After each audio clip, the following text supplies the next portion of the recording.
I don't know about you, but I'm really looking forward to South African President Cyril Ramaphosa visiting Donald Trump this week. They're getting together on Wednesday, and it's going to be quite something. I hope they have that thing where they sit in the Oval Office and all the journalists gather around and they do a thing. And so I think they're going to deal. I think because President Ramaphosa, I think he wants the meeting more than Trump. I don't even know if Trump, who called for the meeting. I'm not sure. I think Ramaphosa wants to point out to Trump that this white Afrikaner genocide is a nonsense. It's worse than a joke. It's ridiculous. He's going to explain to Trump this land reappropriation business, that it's only for land that is not being used, and you will be compensated according to no land has been taken. No white farmers, no Afrikaner farmers, land has been taken. Out of all the crime, murders in South Africa, 1 or 2% involved white Afrikaners. So I think that's the main thing he's going to cover.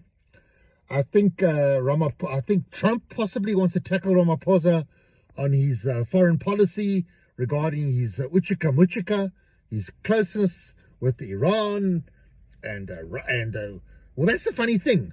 Trump loves Russia as well, although it has slightly iced because Trump hasn't been happy with the Ukraine situation. I'm not sure whether Trump loves Putin still or looks up to him. Tough guy. Yeah.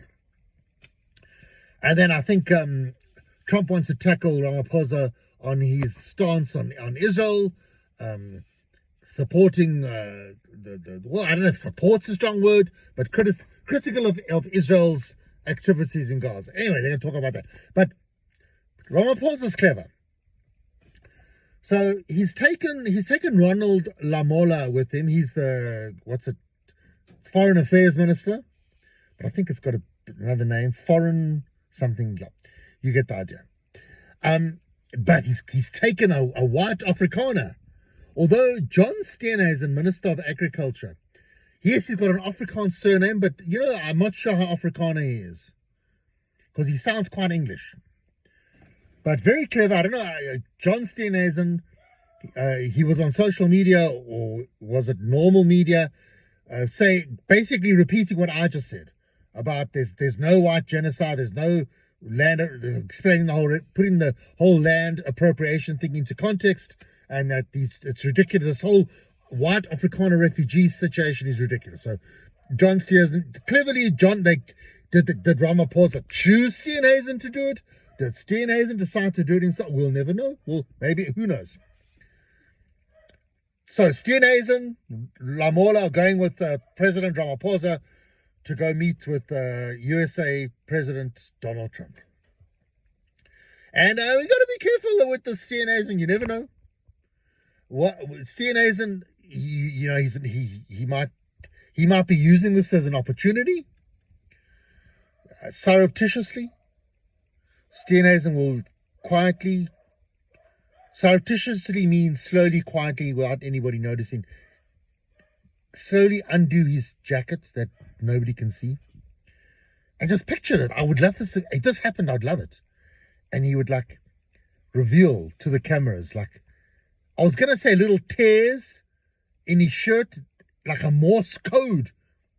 There's that famous picture of that Vietnam POW in the 70s, and he used Morse code to say, I am being tortured, come help me, come. And it said, just point out that, and then there was the thing where the guy's blinking his eyes. Maybe Steenhuizen will take a little felt pen and make little dots, like Morse code. What will he say? White genocide. Come get me. Things like that. Or maybe Steenhuizen will do the eyes blinking in Morse code. SOS. Come help me. Help. Maybe he might crack. Maybe he didn't learn the Morse code properly, because Morse code isn't easy. Maybe it might get really ugly, and can you just picture the scene? John Steenhuizen is grabbing onto Donald Trump's leg like a baby, like a child, like a toddler, holding onto Trump's leg for like, save me, hey, red me. That could be quite. I'm looking forward to this meeting. It's going to be pretty interesting.